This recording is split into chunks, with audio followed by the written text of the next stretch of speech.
inna lillahi ku am ranqooñ na jooy le ma tey man aw mu fayam parce que mboolem fu ma ko mësoon a jaar loolu ci teg baat kenn la koo xamante ni bii yàlla moo ko yaral bopp ku amoonub yar la ku am suturu la ku ami teggin la ku am yërmande la ci ay waajur.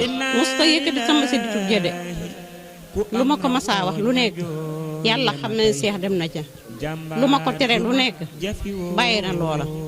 luñ ci naqari mooy teel a jóge ci loxoy waajuram rek te yàlla moo def li ko neex ñu sant ak sunu borom nag xam ni nee naa papaam ñàkkoo.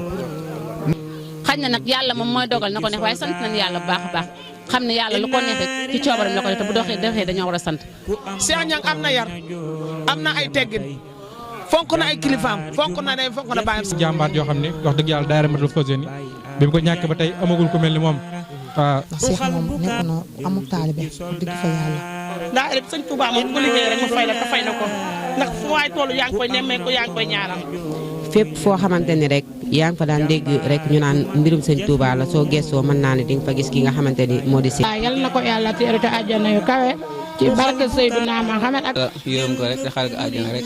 ak dolli suñu borom yeesal yërmaan ak njëgal ci moom barke Sëñ Touba wasalaamaaleykum wa rahmatullah. ku dëggal jël gar mi yóbbu nga gor jël dëggi soldat